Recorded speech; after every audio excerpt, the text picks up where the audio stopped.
read the texts that come because I'm going to be bored while I'm teaching, but because the battery in my watch stopped. And so this is the only way I can, otherwise, if I didn't have that there, we would be here forever.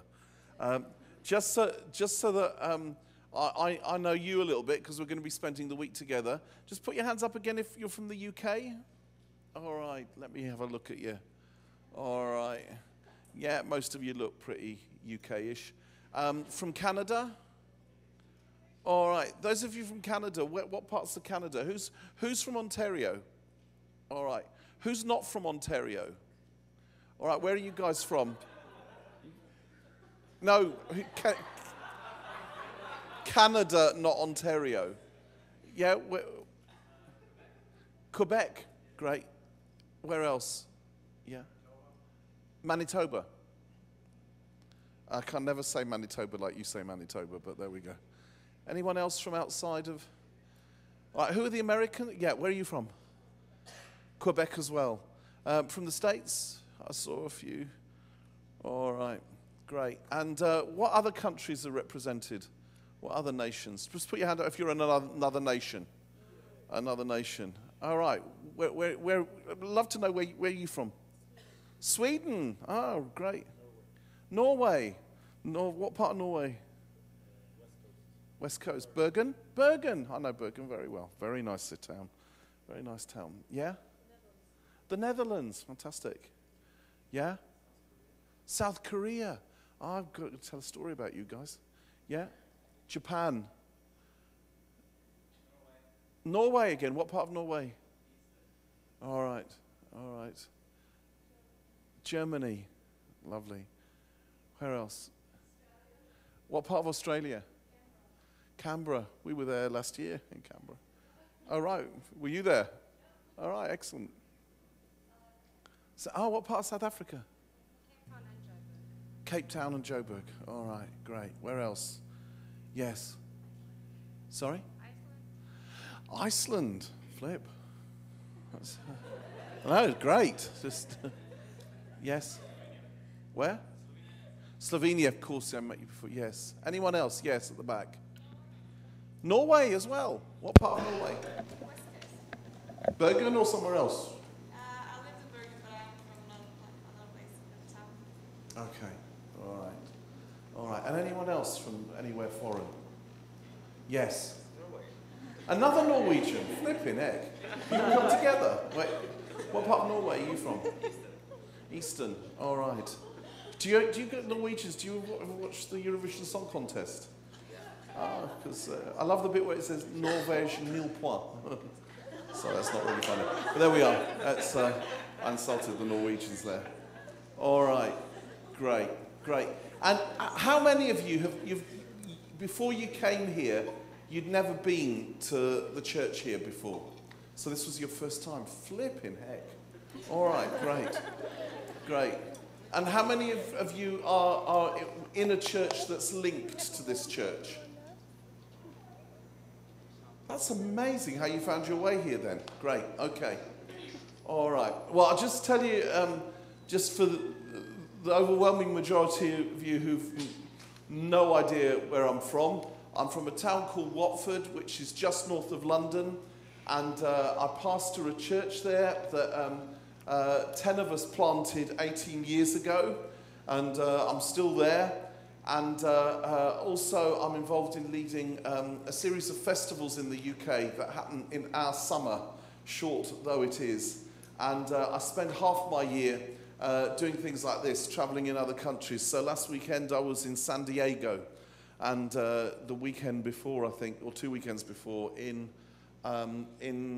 where was it? Sydney, Australia. So I'm getting a bit. I'm a old youth worker. I'm actually 52. How I'm well, but I'm probably one of the youth workers in the world, and I'm going to keep doing it until I'm loving people that I work with, and because I think that's the main qualification to do youth work. It's if it was about being started, if it was, I would never have started. It's actually about to do any ministry. Jesus, it's about having His love in our hearts, to serve, and that's what makes the difference. And I want to talk about that to start off with.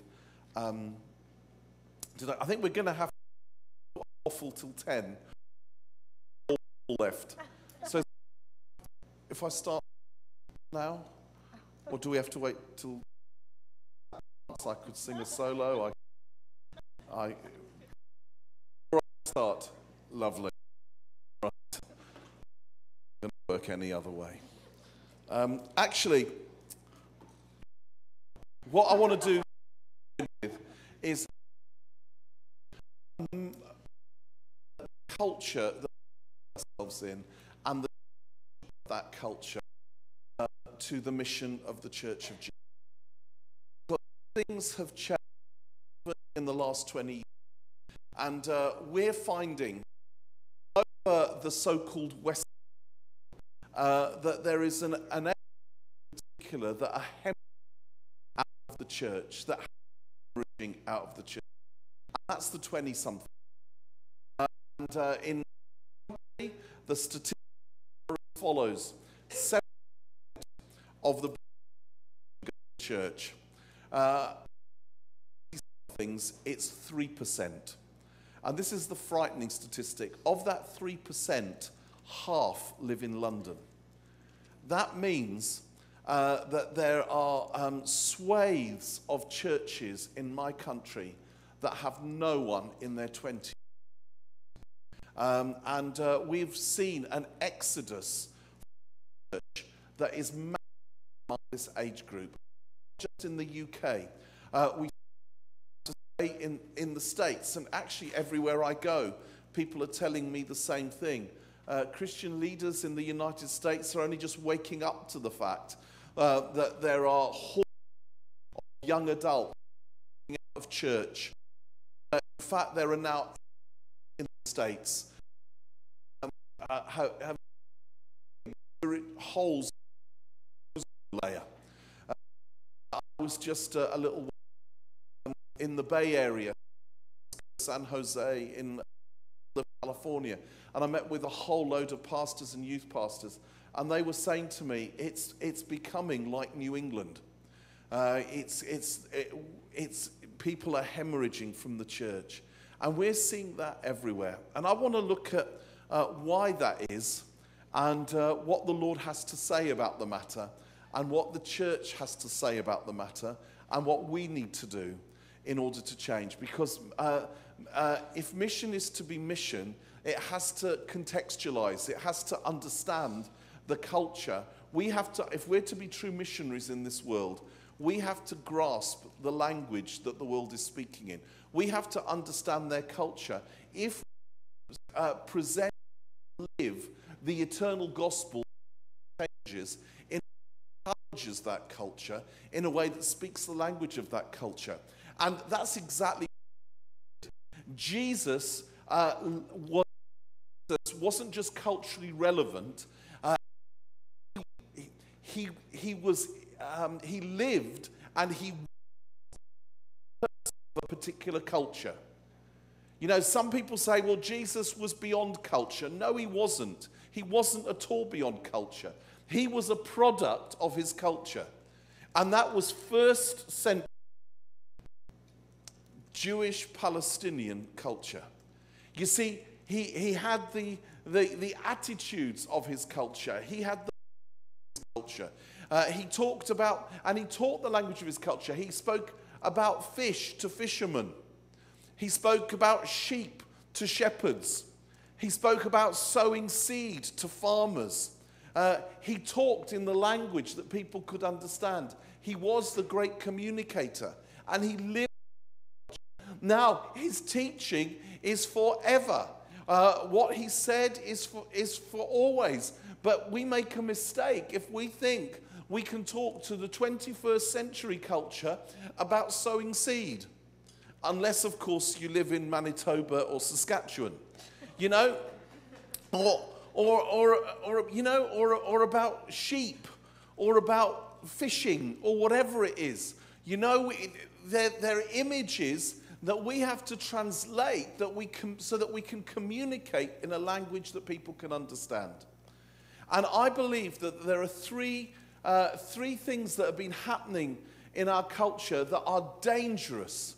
They're dangerous for the culture. They're dangerous for society. And they're certainly, if we don't get it, challenges to the Church of Jesus. And this age group particularly, but it's in all our culture, we are dominated by a culture of consumerism, individualism, and a culture of entitlement. It's everywhere. Consumerism is everywhere. Whereas years ago, people defined themselves by the jobs they did, by the work they had. Today, many people define themselves by the things they consume. And that's a huge difference. And you see the consumer culture everywhere. Our great cathedrals today are the shopping malls in the center of each town and city. Whereas years ago, people spent huge amounts of money, huge amounts of time, huge amounts of resources, artistic and in every other way, to build cathedrals, to build places of worship to the Lord God in the midst, in my country, of every major town and city. Today, the center is the shopping mall. It's where people go. You see teenagers wandering around aimlessly around the shopping mall. You see others who are a bit older going to do what they call retail therapy in a shopping mall. And doesn't that tell you a lot? Retail therapy as a phrase. You see it as the God that is worshipped today. The God of consumerism. And then there's the God of individualism. And individualism has taken over our culture. You know, that our society has broken down from a sense of real community to it's all about me. Everything's all about me. It's all about my dreams. It's all about my hopes. It's all about my aspirations. It's all about what's going to happen with my life. It's all about, and you see it, for example, I just left England yesterday. And so most of you won't know what I'm talking about, but we're in the midst of another flipping edition of X Factor. And it's like, do you have that here? Or anywhere, you know, those things where people just get up and they do their talent and then everyone votes them on or off, and there's various versions of this. But in our one, it's just fascinating again. You know, when people are told that they're not going through, they get angry. Even though they can't, they sing worse than me. Right? I've heard people that sing worse than me, and then they're told, sorry, you're not going to get through to the finals. And they get angry. But you can't do that. No, that's wrong. It's my dream. And it's like their dream means it's their right. And it's all about me. It's all about having my rights fulfilled, my human rights. Culture has become so individual. And that's affected and it's infected the Church of Jesus. Because we all see our relationship with God as my individual relationship with God. And there's an element of that is absolutely right and absolutely true. But there's also an element that it's false, it's a lie. Do you know that the greatest character in the... Who do you think is the greatest character in the Old Testament after God? Moses? Any advance on Moses? Abraham? Any advance on Abraham? David? Daniel? I want to humbly suggest that's all wrong. That's all wrong. They're all great characters, but the greatest character in the Old Testament, the key player after God is Israel. It's Israel. It's not a person, it's a people. The greatest character in the New Testament after Jesus is not Paul or Peter or John or James. It's the church. It's the church of Jesus. It's a people. It's not a person. And we've individualized everything. And we've turned everything about me. So even in the church, I hear people saying stupid things, asking stupid questions like what's my ministry? I want to know what my ministry is. And it's like, who gives a stuff about your ministry? Who cares about your flipping ministry? I don't want to have it's not about my ministry or your ministry or their ministry. It's about Jesus' ministry. You want to have a ministry? Get involved in Jesus' ministry. Get involved in his church, because it's the ministry of the church, and we find who we are when we find ourselves in relationship to a body. Jesus will never be satisfactorily glorified through any person. Your life will not bring the glory to Jesus that you hope. I tell you, it won't. It can't. My life won't. Mother Teresa's life didn't. Billy Graham's life hasn't. No one's life will. The only life that will is the life of the church, is the life of a people who relate together. Why? Why? Because God is not an individual. God was community before he created us to have community with. Do you see how our culture has affected and infected the church, and we believe a lie, and we believe it at an incredibly deep level. God is community, and it's not a community of hierarchy. It's not a community of status. It's a community of relationship. You know, the word father, just the word father, you can't be a father. I know this is obvious, but bear with me. Unless you have a son to be a father to. You know, it's like, I'm a father. Do you have offspring? No. Oh. How do you be a father then? The Son, God the Son. You can't be a son unless you have relationship to a father. It's about relationship. God is a relational community. And it wasn't that one day in eternity, you know, God woke up and thought, oh no, another boring, lonely day in eternity. What am I going to do? There's nothing on TV today. It's the same old eternity. I know. I'll make something. I'll make something that I can create that can keep me company. No, God did not become.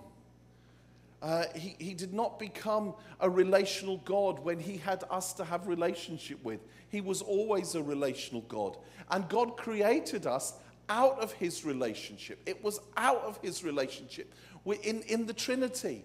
It was, you know, one day, God the Father, Son, and Holy Spirit, do you know, forever they were perfectly in love. Forever. The Father, you know, can you imagine every day in eternity, Son, Holy Spirit, I love you so much. And the Son, Father, Holy Spirit, it's just wonderful to be with you. It's wonderful that we're together, that we're God together. And the Holy Spirit, I can't think of anything better than being God with you, Father and Son, for eternity. There was so much love between the Trinity, and then one day in eternity, God's love for himself, God's love in the Trinity exploded in creativity. I think it's what scientists call the Big Bang. It exploded, and we resulted out of that explosion. And do you know what it was? It was like God the Father said, we've got so much love here. There's so much love here amongst us. We can't keep this to ourselves. Why don't we create something that looks like us, sounds like us, and smells like us? That's what it means to be made in his image. To be made in his image, that looks like us, sounds like us, and smells like us, so that we can share our love with creation. And that at its best is the impulse that men and women get when they fall in love. They commit to each other in marriage. And they say, we have so much love between us. Let's make something that's in our image, that looks like us, sounds like us, smells like us, so that our love can be completed. You see, God's love was completed when he created us. And he created us not to be out there. Let me make something that's, anyone who's a parent will tell you. Anyone who tells you, when they have a baby, the baby's not that thing out there. The baby, he or she, they're part of me. They're part of us. They're part of us in a real sense. And do you see how it works? You see, so when God created us, and how he created us, how did he create us? Male and female, he created them. Male and female, in his image, in his likeness.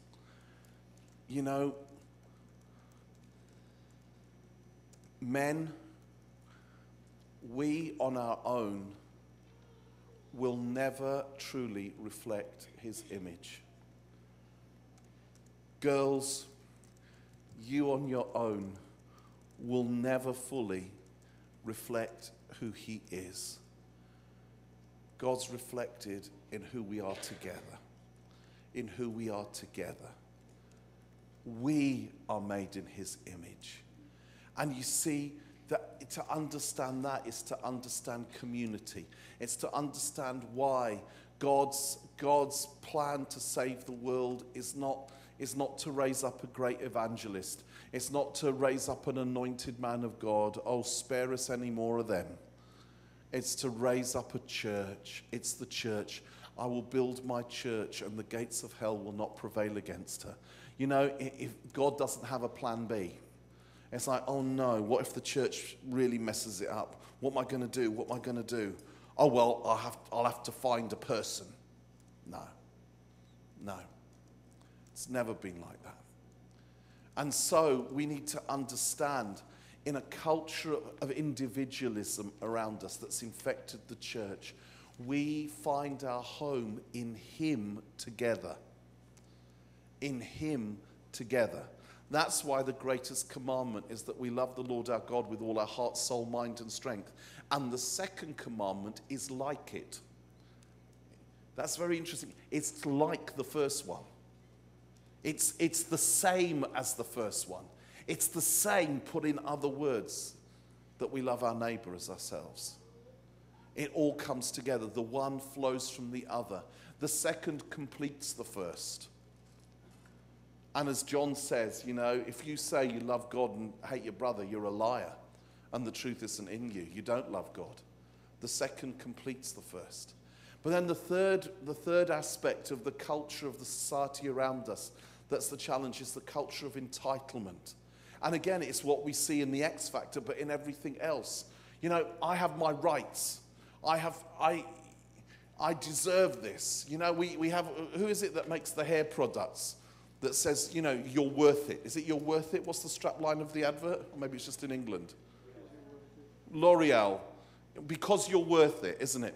Because you're worth it. And it's like everyone talks about their rights and all of that. And the great moral imperative of our culture is freedom. Everything's about freedom. And I've got to be careful how I say this because in one sense, as a moral imperative, it's right, it's biblical. Jesus Christ said it's for freedom. Not Jesus. The Bible says it's for freedom Christ has set you free. Freedom is important. We're set free from slavery to sin. We're set free from slavery to fear. Fear it's the relationship with fear is called slavery. We're set free from all these things. And as followers of Jesus, we must get involved. We absolutely must. In setting children free from the slave trade in our world. There are more slaves in the 21st century world than there have been in all the previous centuries put together. It's a disgrace. And God is the God of justice. And he hates that. And we're to fight for freedom. And freedom's important. But it is not biblically the greatest moral imperative. It isn't. There's one that is greater than this. And the one that is greater is love. It's the imperative to love. Above all things, love. Before anything else, love. And you see, if you have the whole thing of freedom without love, then what we do as a human race is, in order to preserve and protect our freedom, we'll bomb other people. We'll kill other people. We'll make other people slaves so that we might be free. And that's not the way of love. And what's the way of love? The way of love is sometimes letting go of my freedom so that you might be free. Isn't that what Jesus taught us?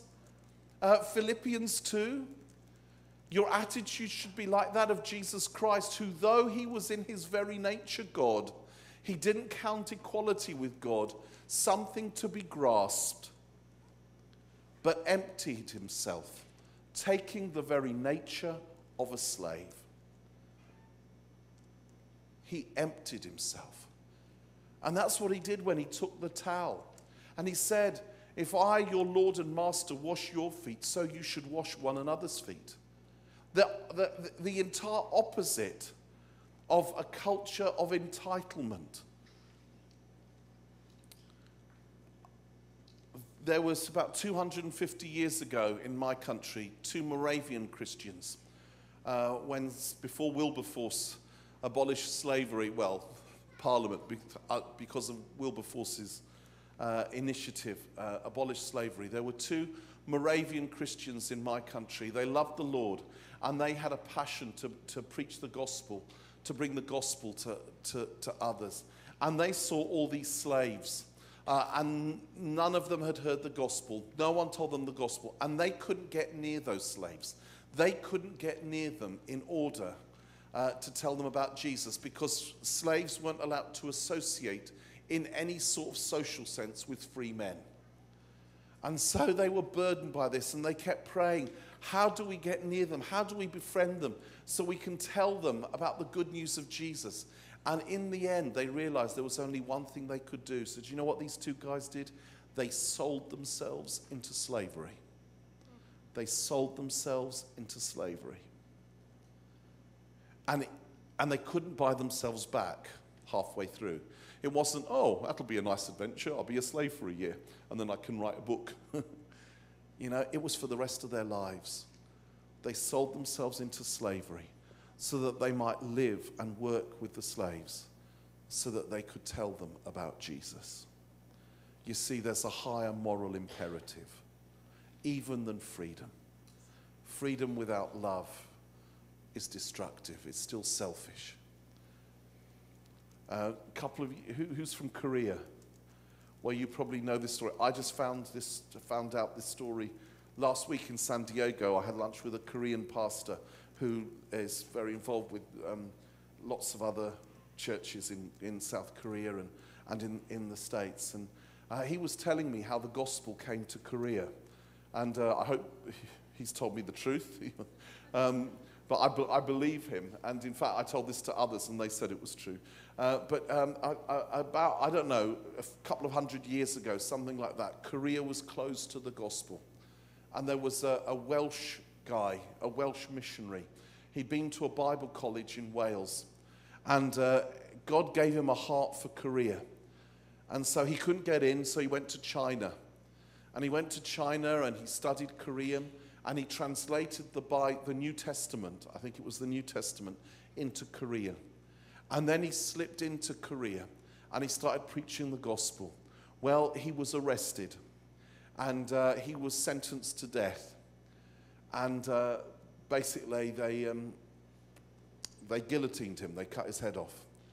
And just before they chopped his head off, he had, the only possession he had, apart from his clothes, was his Korean New Testament. And he gave it to one of the guys who was about to kill him. And he said, take my Bible. And then they killed him. Now, you'd have thought, what a failure. What a failure. Well, that guy took his Bible, his New Testament, took it to his home, ripped all the pages out and pasted them on the wall of his room as wallpaper because he couldn't afford proper wallpaper. Over the next few months, he couldn't help but read the wallpaper. He found Jesus. He told others. And that's how Christianity began in Korea. And now in South Korea, about 25%, I believe, of the population are followers of Jesus. And the point of my friend telling me this was, he said, we discovered a few months ago that the Bible college that this guy came from in Wales was about to close because they run out of funds and they'd run out of being able to, to look after, to have students. And so a whole bunch of churches in South Korea have got together and they've raised the money and they've bought that Bible college in Wales. And now their vision is they're going to send missionaries to Wales to repay the debt. To repay the debt. Isn't that amazing? Isn't that a wonderful thing? And do you see the things that have been achieved in the kingdom? The great heroes of the kingdom are people who didn't have a sense of entitlement. They didn't have a sense of consumerism or individualism. It was like, I'll give my life to this. If any man would follow me, said Jesus, let him deny himself, take up his cross and follow me. You know, to be a disciple of a rabbi, when you discipled yourself to a rabbi in the first century, at the time of Jesus, you didn't go to get their teachings. It wasn't, tell me everything you know and I'll write it all down. And there's nothing wrong with that. Not that you guys have got a lot to write down this morning, but normally there's nothing wrong with that. But the whole culture of it was I'm going to follow you and I'm going to catch your life. I'm going to watch you as how you react with people when you're eating, when you're talking with people, how you bring up your children, how you do that. And there's a Jewish blessing in those days that is, blessed is the man who has the dust of his rabbi all over him. And that means when you get so close to your rabbi that their dust even goes on you. And that's what we're meant to be. That's what we're meant to be in our culture. Well, when you take up the culture of, we understand the culture of consumerism, individualism, and a culture of entitlement, when you put those three together, what does it do more than anything else? It kills commitment to community. That's why I spent so much time explaining about God is community, and he calls us to live in community. It kills commitment to community. And it kills three things. And there's three things that we've discovered that many in their 20s struggle with. They commit to anything. Because consumers don't commit, consumers consume. And the thing about consumers is if this place doesn't give you what you need, you'll go to this place. Because consumers choose the best and they pick and mix. And so many in our culture, they struggle to commit to a career. And you see that everywhere. Many struggle to commit to a career. And part of it is like, what if I make a mistake? I'm too young for this. And so you have many 27-year-olds in my country were still working part-time in Starbucks, living with their mum, and thinking, I'll take another gap year and go around the world for the third time. And there's nothing wrong with living with your mum, and there's nothing wrong with working part-time in Starbucks. But it's that mentality of I won't commit to a career. But the second thing they won't commit to, many won't commit to, and it's many of your generation, and in a little while I'll invite you to feedback and you can tell me if I'm completely wrong. And by the way, all of these are generalizations. There are always exceptions to all of this, but the second thing many won't commit to is a relationship. Marriage. The age of getting married is getting later and later and later. They won't commit to a relationship. And in my church, we got loads of 20-somethings who, you want to say to them, hello, meet each other, do what people do. And I know I'm a hypocrite saying this, but it's like, what's wrong with you? Because I'm single, so I shouldn't say that. But it's like, what's going on? and they struggle to commit to a relationship. And one of my friends a while ago, he was going out with this girl, and I was sure, you know, they were getting on great. I was sure that it was time he was going to propose, they were going to get married and all of that. And then suddenly they split up. He finished it. And after a little while, I went up to him and I said, what was going on with that? I could have sworn that you were going to get married. You got on well. You seemed to be fine. What happened? Did you not love her then? And he said, no, I did and I do. I'm very fond of her. And I said, oh, well, what was that about then? And he said, well, when it came to it and I had to propose to her and make a commitment, I couldn't help thinking, maybe I could do better. Maybe I could get someone better. Now, I repeated that in a sermon in the morning congregation of my church, which is all older people. And they all reacted like some of you did. They all looked, you know, because they all like that. And then I repeated it at the 5 p.m. service, actually with him sitting there, but I didn't tell anyone it was him, to his embarrassment, which was the 20-something service. And the response of many of the 20-somethings was, yeah, that seems reasonable. And that was the thing that shocked me. It was like, flip. And actually, not many would say as boldly as that, but one of the attitudes of consumerism is, I'll keep looking, maybe I could do better. Now, I'll tell you, most guys, just to try and explain this, most guys hate chick flicks. Most of us hate, loathe, and despise chick flicks, but we watch them sometimes because we have to, because it keeps the peace.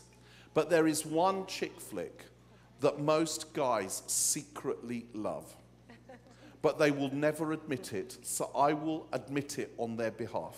There is one chick flick that most guys secretly love from a few years ago, and that is Notting Hill. It is Notting Hill. It's the truth. And the reason we secretly love it is because as we watch it, we secretly imagine, and my mind's gone blank of his name. What's the actor's name? As we watch Notting Hill, we secretly fantasize that we are Hugh Grant. And Julia Roberts wanders into the drab bookshop of my life, and I spill orange juice all over her. And yet she loves me, and she's perfect. She's rich. She's famous. She's beautiful. She's funny. She's sensitive, and she loves me. And all my friends and my family are amazed that Julia Roberts loves me. And everything is wonderful, and my life ends sitting on a park bench with her head in my lap while Charles Aznavour is singing She. And you know, I have to say to many of my 20-something guy friends, guys, watch my lips. It's a movie. It doesn't happen like that. Life is not like that. It is a fantasy. There is no Julia Roberts who is absolutely perfect who is going to come into your life. And it wasn't true for Hugh Grant and Julia Roberts either. In real life, they have had more partners than I have had hot dinners. And believe me, I've had a lot of hot dinners. In fact, Hugh Grant a few years ago was arrested in Los Angeles. It didn't work for them. And the thing is, many of us, we're waiting for the equivalent of Julia Roberts to come into our lives, that we miss the person who's sitting next to us most days. We miss the person. No, not you two. No. We're going to look at that subject later on in the week. So you asked for that. You asked for that. But, you know, but we're waiting, and we miss the person who we know, who's not perfect, who's not got everything, but who is actually real. Who is actually real, and we can have a committed relationship to. But the third thing, I said there were three things. The first thing we struggle to commit to is this generation is a career. The second thing is a committed relationship. And the third is church. We have a whole generation who say they love Jesus but can't be bothered with the church. And who have a chip on their shoulder. Church has hurt me. Church has let me down. So-and-so's happened and I can't do that anymore. I'm not going to, they're hypocrites. Or it's boring or whatever it is. I won't commit. So I keep meeting so many people who say things like, I love Jesus. I am a follower of Jesus, but I don't really do church. I sometimes go to this one. I sometimes go to that one. I sometimes go to that one. Some of my friends said to me, we get together with our friends on a Wednesday night maybe, and we have a meal, and sometimes we talk about Jesus. That's our church, because church is about family. It's about community. It's about friendship. And I had to say to them, guys, I need to tell you something. This may come as a shock. That isn't church. It's a dinner party. It's a dinner party. Church is a community of people who come together for a cause that's bigger than themselves. It's not about having a meal and talking about Jesus. We exist for the sake of those who are not yet our members. We exist for others. We exist in order to be a family, yes, but also an army, also a hospital. It's not just about me. It's not just about me. And you see, we see many. There was a friend of mine, for those of you from England who've been to Soul Survivor, Crofty told me this a few weeks ago. He was talking to a young lady who sometimes went to his cell group. And he said, I haven't seen you at church on a Sunday for quite a while. Everything all right?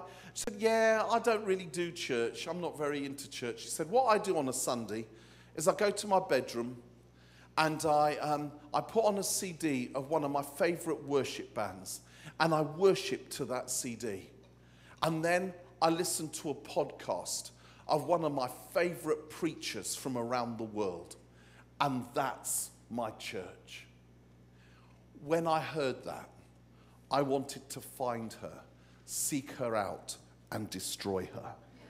And what I wanted to say was this: you selfish human being, once you've finished worshipping to one of the best worship bands in the world, which no local church can possibly match, and then when you've listened to a podcast of one of the best preachers in the world, that no local church could possibly match. When you've done that, do you invite your teddies to come forward to give their lives to Jesus?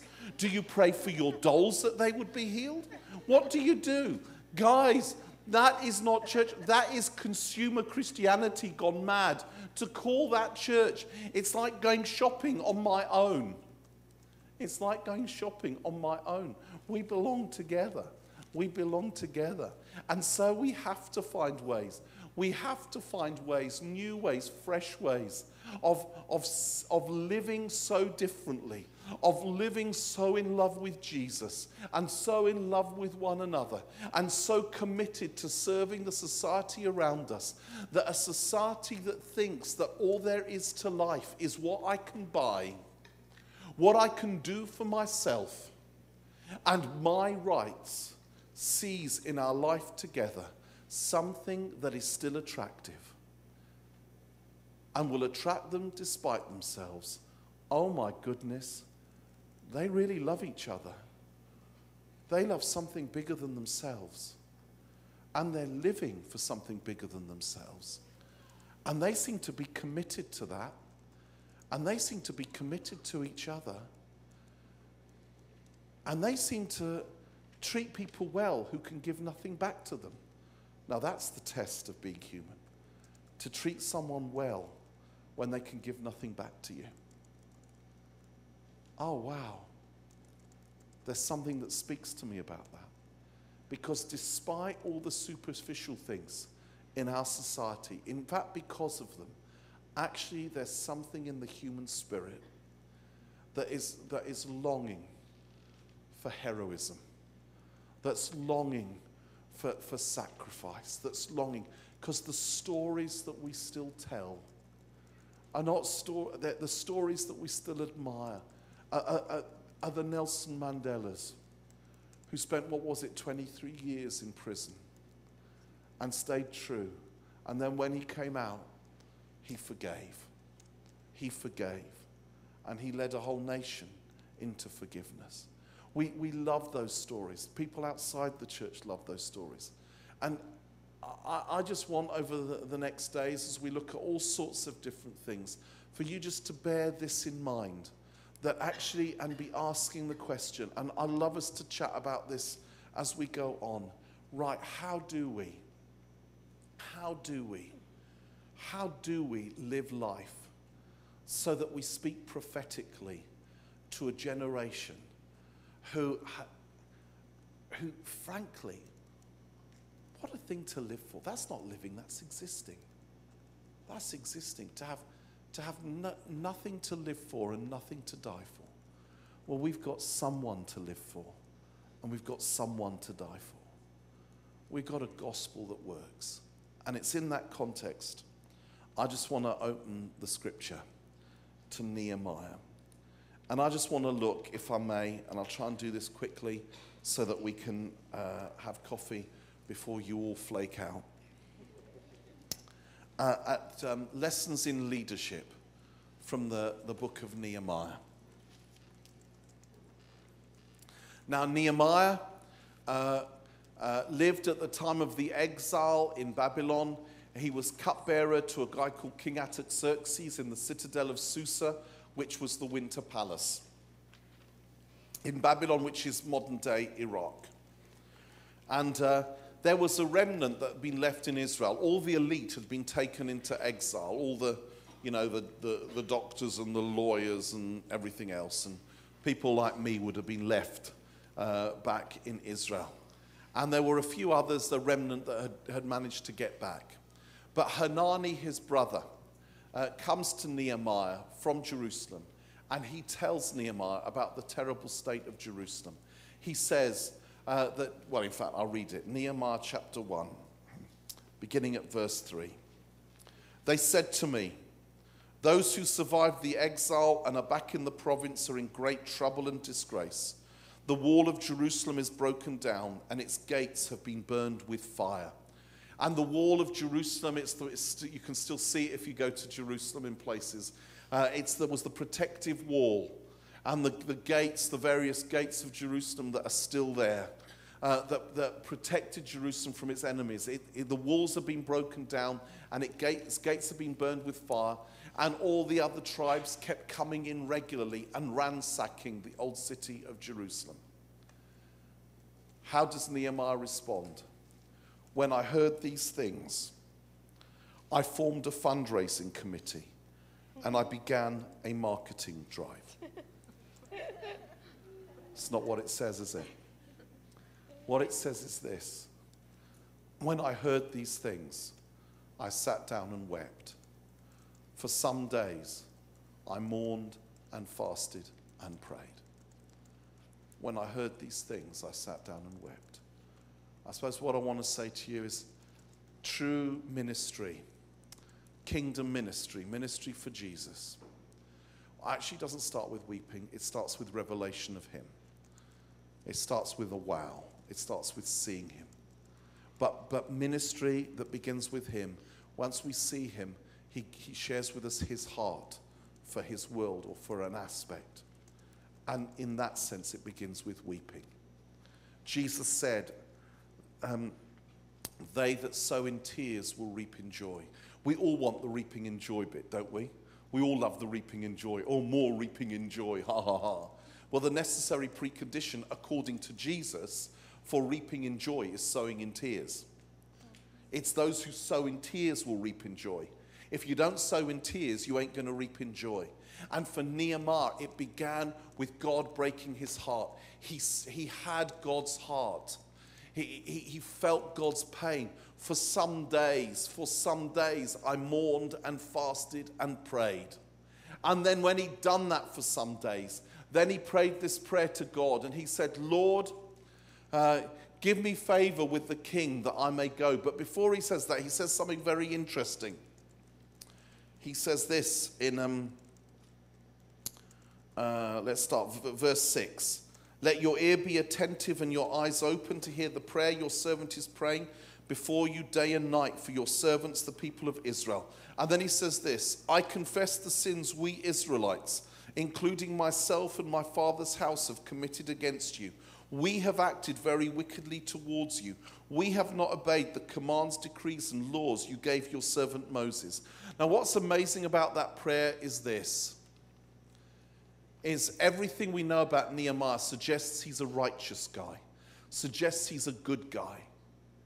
And, you know, if it was me, you know, I pastor a church, as I told you, and sometimes they're naughty. Sometimes they displease me. Sometimes they don't laugh at my jokes. I know that may seem shocking to some of you, but they don't. And sometimes they say, we've heard that one before, and all of that. And if it was me, I would pray, Lord, I confess the sins they have committed against you. They have acted very wickedly towards you. They have not obeyed your laws, your commands, or your decrees. What shall we do about them, Lord? Nehemiah didn't do that. Do you see what he did? He identified with the people. I confess the sins we have committed against you, including myself and my father's house. You know, a test for leadership is not standing apart. Leadership is not a career option in the church. It begins with identification. You identify with the people. I am one of them. I'm one of them, Lord. I'm part of them. I feel as they feel. We might talk about this later on. That's a key to intercession. Identifying with the people. Well, then when he prayed, getting the king to release him was easy. And then he began the journey from the citadel of Susa in Babylon to Jerusalem. Now, here's a little bit of semi-useless information I will give you for free. Apparently, the journey from the citadel of Susa in Babylon to Jerusalem on a camel of average speed would take 3.5 months. What does that tell us? I'll tell you what it tells us. It tells us that Nehemiah burnt his bridges. If it went wrong in Jerusalem, he couldn't go back to the day job. 3.5 months plus 3.5 months is a long time, plus the time he would have spent in Jerusalem. He burnt his bridges. God called him. God spoke to him. And so he went. And there's something that happens when you know God's call on your life, when you weep. You know God's call on your life when he so impacts you that you just can't do anything else. And I want to say to you, I've planted a church. Do not plant a church. Never plant a church. Don't go near that. It's a killer. It'll kill you. It kills you emotionally, physically, mentally. It drains you. It drains you. Do you know what it's like? I could tell you stories about the first few years of, oh, will we succeed? Will we not? Will it go well? Will it not? Don't any of you plant a church unless God breaks your heart for people and he puts it on your heart and you can't do anything else. He ruins you for anything else. Because if you do it for any other reason, then when the going gets tough, you'll walk out the door. There were times when we planted our church in Watford, because I'll be honest with you, God broke my heart for all the completely unchurched young people in Watford who none of the churches were reaching. We did research. We did research into how many there were. We went and did, and it killed us. And I met different ones, and it was one of them in particular, this drug dealer called Jan, who came to Christ but couldn't stick at church. And I wanted to plant a church that would reach them, that would be for them. And it was like, you know, in the early days, I remember there were times when I said to God, when I thought, is this going to work or not? I'm Greek, so I exaggerate. You know, and I remember saying to God, God, there's only 2 possible outcomes of this that I will allow. Either I'm going to plant a church or I'm going to die trying. And what I was saying in that way to myself, really, not to God, is I'm not going to give up. I'm not going to give up. and you see when you know God's call is on your life, when God breaks your heart, when it's not a career move, when it's not that you've seen a gap in the market, then when the going gets tough, you know it's not for you. It's not about you. You just keep going. Perseverance happens. Well, Nehemiah, he went, he committed himself. And there were three, he got the people together and he told them that we need to rebuild the wall, what the situation was, and they began to rebuild. Here's all I want to say, and we're going to stop part way of this, and then we're going to have refreshments, and then come back and finish it. But there were three oppositions that came. There were three attacks from the enemy when they began to rebuild. And I want to suggest, well, for me, these three attacks, these three oppositions have come in this order every single time. Every single time it's been in this order. So let's look at the first one. And this is when they're beginning. Nehemiah, where is it? In chapter 4. They've just begun to rebuild the walls. And this first one always happens at the beginning, I think. Now, in any good story, I need to say, there are goodies and baddies, and this is a good story. Nehemiah, goodie, three baddies. Sanballat the Horonite, Tobiah the Ammonite, and Geshem the Arab. Bad people, bad. Well, here we are. Nehemiah 4, verse 1. When Sanballat heard that we were rebuilding the wall, he became angry and was greatly incensed. He ridiculed the Jews, and in the presence of his associates in the army of Samaria, he said, "What are those feeble Jews doing? Will they restore their wall? Will they offer sacrifices? Will they finish in a day? Can they bring the stones back to life from those heaps of rubble, burned as they are?" Tobiah the Ammonite, who was at his side, said, "What they are building, if even a fox climbed up on it, he would break down their wall of stones." What's the first attack that happens when you're just beginning? You're just planting a church. You're just starting a cell group. You're just starting a Christian union. You're just starting a mission. You're just about to go to a new place to whatever it is. Whatever it is. What's the first attack right at the beginning? It's the attack of ridicule. Who do you think you are? Have you looked in the mirror recently? You think God's going to use you, do you? You honestly think that you're going to make a difference? Don't be silly. And it always happens at the beginning, because it's at that point that we've got nothing to show for it. It's at that point that we're at our most insecure. It's at that point that when he says, we're most likely to believe. Now, Jesus says Satan is a liar and the father of lies. Basically, that means he's a flipping good liar. He's had years of practice. And Satan's best lies are not 100% truths. Satan's best 100% lies, rather. They're not 100% lies. They're half-truths. So if I'm about to start something, Satan doesn't come and whisper in my ear, "Mike, God couldn't use you. What are you thinking? God's not going to speak through you. Look at yourself. You're an anorexic." He doesn't do that. Because if Satan did whisper that, I would pause, I would look down at myself, and I would say, no. Because if there's one thing I'm never been built to be, personally, it's anorexic. I like food too much. I like Greek food, which is my culture. I like Mexican food. I like Italian food. I like Chinese food. I like Japanese food. I like French food. I like food. I like food. And so Satan doesn't waste his time like that. So do you know what he does? He's very clever. He comes and he whispers in my ear, "Mike, God couldn't use you. The reason he couldn't use you is because you're so disorganized. Everyone who works with you tears their hair out. You can't remember anything. You flip from thing to thing. You don't have any organizational skills." Once I arrived a week early for a meeting. I've missed more planes than you can imagine. I promise you this is true. One time, about 5-6 years ago, I actually managed in the States to get on the wrong plane. And no one spotted it. I sat in the seat. They closed the door. The captain announced, we're just on our way to Houston. And I thought, oh, bless, he's making a joke. And I looked around, I thought, no one's laughing. Oh, no one's laughing. What's wrong with these people? And the cabin crew lady, she just came through. And she just came by. And I nearly didn't say anything. So I said, Captain made a joke there. He's very funny. She said, what joke? He said, we're going to Houston. She said, we are going to Houston. I said, no, we're not. We're going to Pittsburgh. She said, we're going to Houston. I said, we're not. I'm going to Pittsburgh. She said, let me look at your boarding pass. And they had to go back and open the door and let me out. And the way it happened, people think, how did you manage to get on the wrong plane? They were in a hurry to board, and I was on my... And one of the...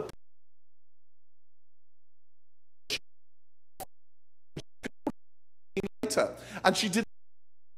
And so it was... Anyway, you didn't need to know that. But basically, the whole point of this story, the whole point of the story I'm making is this. There's an element of truth in what Satan whispers. I'm not known as Mr. Organisation. You ask the people who work with me. You ask the people who work with me. And so I can say, oh, you're right. That means that God couldn't use me. Well, of course, that's the fallacy. That's the fallacy. Because the truth is, we've all can't do. We've with us. We've all got stuff that we're lacking. We've all got holes in our lives. But that's never been the basis of God using us. It's always by his grace. It's always by his mercy. It's always his treasure in our jars of clay. It's always in our weakness. It always will be. And the worst thing we can do at this point is start to argue with Satan. Don't argue with Satan. You will always lose. He is more clever than you are. Do what Nehemiah did. What does Nehemiah do? Hear us, O God, for we are despised. He turns it into prayer. Take it to your father. Take it to your father. Let him defend you. Let him defend you. Because your dad is bigger than anyone else's dad. He is. He is. Let him defend you. Now, the enemy will find, for each of us, it will be a different thing that he knows is our weakness or he knows is our insecurity to whisper in our ear. But there's one he does with all of us, with just about every Christian, which I'll tell you now, which is just classic. It's this one. God couldn't use you. You don't pray enough. Anyone had that one? And the reason he does that is because how much is enough? You know, well, I pray every day for 10 minutes. 10 minutes? Is that all you can give God? Puh, I spit on your 10 minutes. Do you think God's going to use you with 10 minutes of prayer? All right, I pray for half an hour a day. Half an hour? Is that all you can do? Don't you know what Jesus said to the disciples in the Garden of Gethsemane? Could you not tarry in prayer? Could you not stay awake to pray for 1 hour? Don't you know that when it comes to prayer, an hour a day keeps the devil away? All right, I'm prayed today for an hour. An hour? Is that all you can do? Don't you know the principle of tithing? Giving God 10%? That's not just about money. That's about everything. There are 24 hours in a day. You need to tithe your day. 10% of 24 hours is 2.4 hours. You should be tithing 10% of your day in prayer. Then you'll see things happen. I prayed 2.4 hours today. 2.4 hours. Don't you know that Paul said, pray without ceasing? Do you see? You can't win. You can't win. He's very clever, is Satan. He's a genius.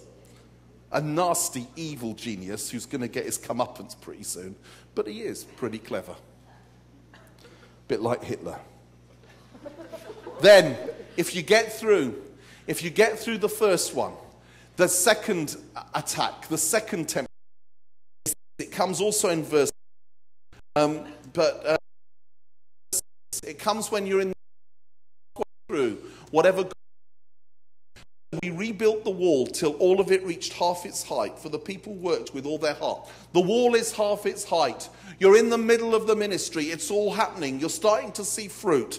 What happens? But when Sanballat, Tobiah, the Arabs, the Ammonites, and the men of Ashdod heard that the repairs to Jerusalem's walls had gone ahead and that the gaps were being closed, they were very angry.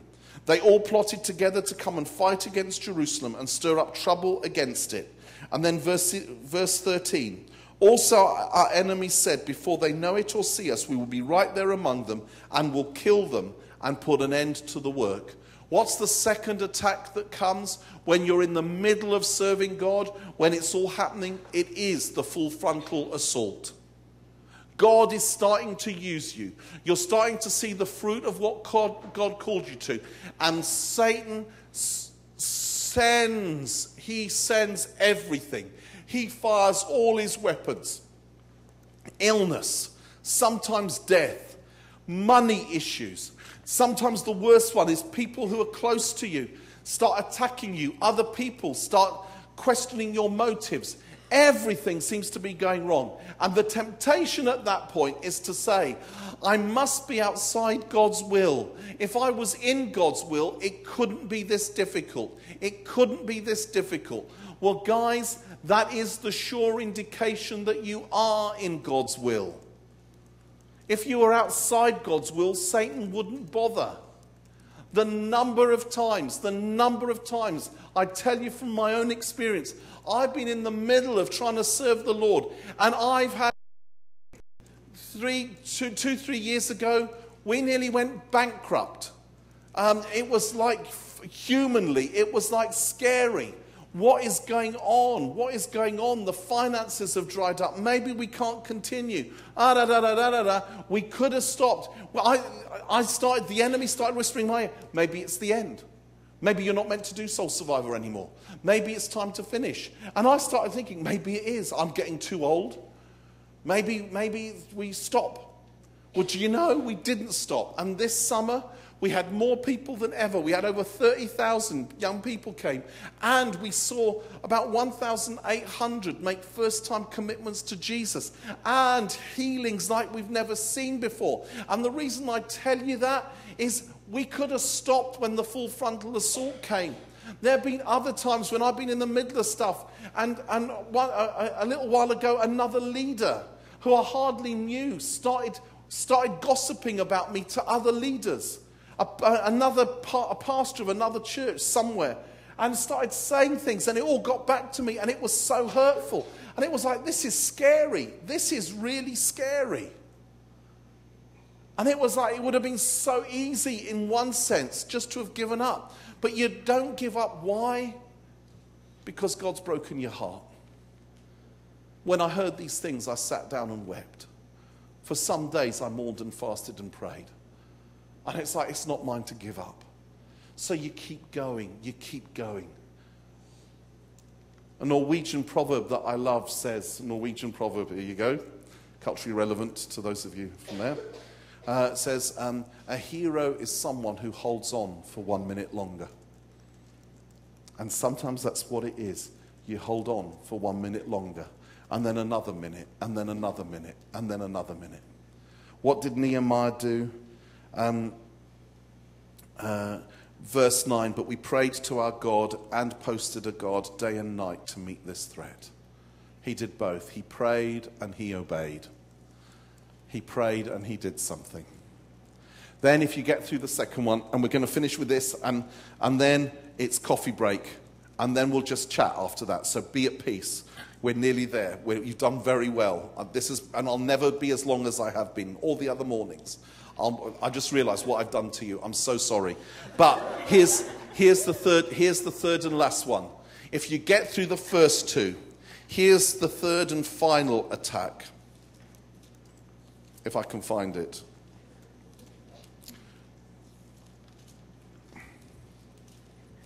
And the third and final attack. Do you have sometimes some of those Bibles where they move bits? Yeah, that's mine. It's in chapter 6 of Nehemiah, I found it. And this is when you're nearly there. You're just about there. For them, it says this: when word came to Sanballat, Tobiah, Geshem the Arab, and the rest of our enemies, that I had rebuilt the wall, and not a gap was left in it, though up to that time I had not set the doors in the gates, Sanballat and Geshem sent me this message: come, let us meet together in one of the villages on the plain of Ono. What's the third? When does the third temptation come, the third attack? It comes when you're just about there. Most of what you dreamed about is reality. You dreamed about this, you've worked hard, you've gone for it, you've served, you've sacrificed, and you're seeing it. It's happening. People are being reached. Whatever it is, it's happening. And then Sanballat, Satan, comes to you. And what's the third temptation? The third and final one, it's the most subtle one, it's the temptation to compromise. If you read it later on, I haven't got time to read it because we want our coffee. But if you carry on reading, he sends him a message, and he says, come, let us meet together on the plain of Ono. There's rumours going round that you're going to become the king and the real king's going to get angry. And the words to the effect of, we've had our differences, but come on, you give a bit, we'll give a bit. And the danger there, the danger at this point, is when you're physically, emotionally, mentally exhausted, everything's, you're spent. It's so tempting. You know what? I got most of what I wanted. The danger is I'll compromise on what God's called me to a little bit. I've got most of it. Let's give away that for an easy life. And the truth is, we have no right to give away what isn't ours in the first place. We have no right to, if it's God's will, 90% obedience isn't good enough. 90% obedience isn't enough. We're his followers, his servants. We do what he says. But the temptation at that point is to compromise on the thing God's called you to. But there's a second temptation that comes that is even more subtle, and this is where many fall down, and it's the temptation to compromise on your personal life. It's the temptation to fall into sin. And have you wondered how come so many ministry leaders, so many people who become well-known, who build ministries, just when they've built everything, everything's going right, suddenly it comes out they've done something stupid, they've slept with a prostitute, or they've fondled little boys, or something terrible like that, and it's like, what were you doing? What was in your head? What was in your head? Well, you know what? It's at places like that, when you're spiritually, emotionally, physically, mentally exhausted, when Satan comes to you and he whispers, come on, you've done so much. Just a little bit of what you fancy. Just a little bit of fun. Just you deserve it. You deserve it. And when Elijah, he won the great battle on Mount Carmel over 450 prophets of Baal. He was the great man of God. He was the great strong guy. The very next day, we find him in a desert. He runs away from one woman, Jezebel, and he's sucking his thumb and he's saying, I'm the only one left and they want to kill me too. I just want to die. I just want to die. And it's like after the great battles, sometimes at the end of that, when you're spent, that's when the temptation comes. And that's when you start speaking to yourself. And that's when you start, I just want this. And honestly, guys, this happened to me a while ago. I feel I may as well be honest with you. A while ago, after coming back from all the festivals, and it was one after the other, and I was exhausted, and I'd been with everyone, and I knew I was going to come back to home, to the house on my own. And I came back, and I sat down, and I was just desperate. I was just desperate. And I thought, I've just given myself. Everyone else is all together. I'm all on my own. I just can't, I can't do this. And before I knew it, I found myself going to my phone, and I dialed a number I should never have dialed. I phoned a number I should never have phoned. And a young lady answered the phone. I hope it's all right for me to tell you this. a young woman answered the phone, and I talked to her for a bit. And then I put the phone down. 40 minutes later, there was a knock on my door. I opened the door, and there was a Chinese takeout for 2 for 1. What did you think I was going to say? Sorry, that was very naughty, wasn't it? That was very naughty. I mean, some of you were like, what's he going to say? How do we react? But you know what? It's the same thing. It's actually the same thing. You know, my particular one is more socially acceptable. That's all. Sin is sin.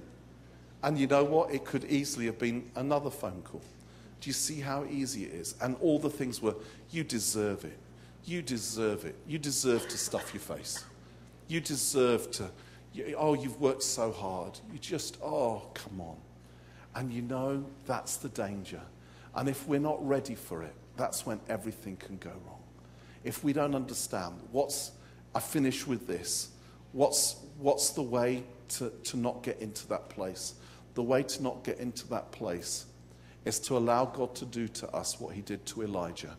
First of all, I love what the Lord did to Elijah right at the beginning, when Elijah was saying, I just want to die. Because what it is you feel isolated at those moments. I'm the only one left. No one loves me.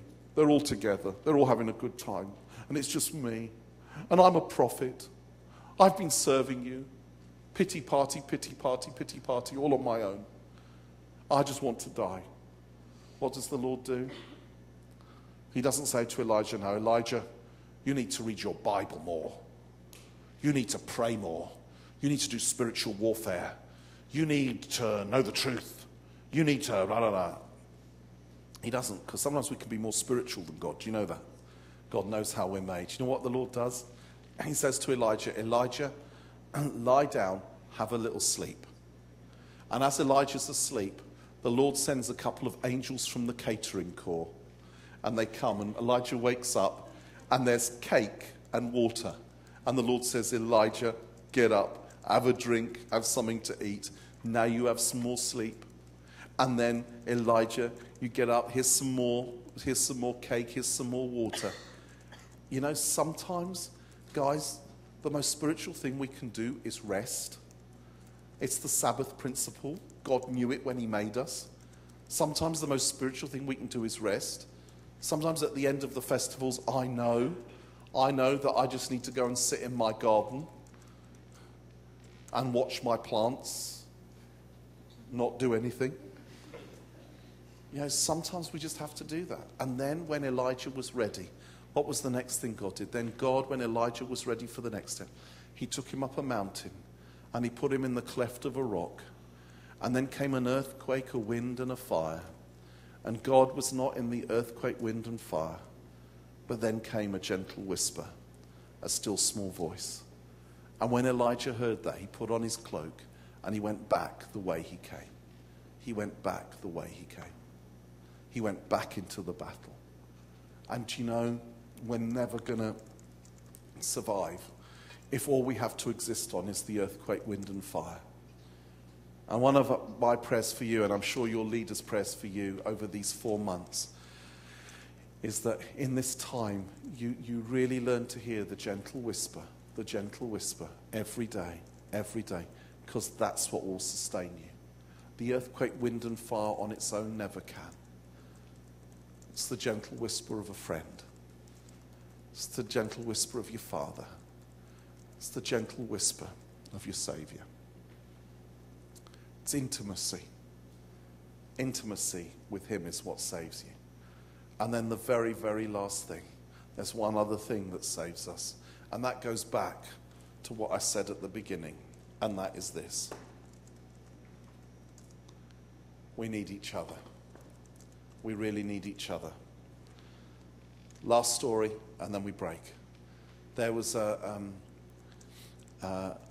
few years ago, I was coming back from a meeting, and I knew I was going to struggle that night. It was going to be one of those nights. I thought, I don't want to go back to my house on my own.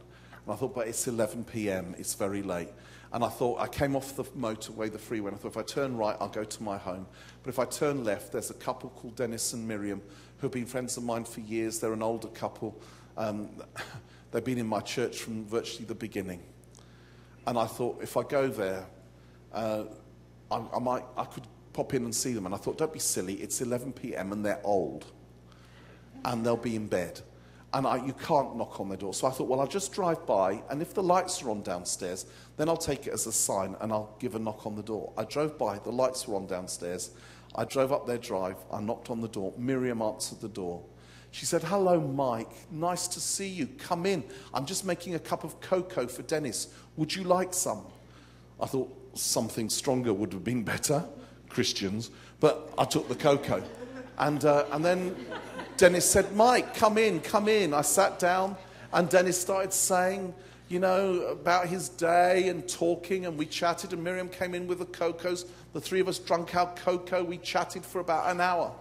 At the end of an hour, about midnight, Dennis said, well, hasn't it been great? What a lovely surprise to have fellowship with each other.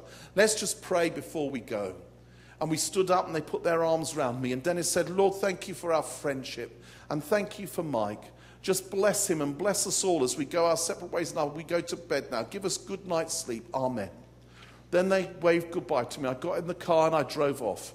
As I drove off, I suddenly realized not once did they ask me how I was in that hour. But as I drove off, it was like something had lifted. Instead of feeling really heavy and lonely and in trouble, I was suddenly at peace and full of joy. And the reason is this.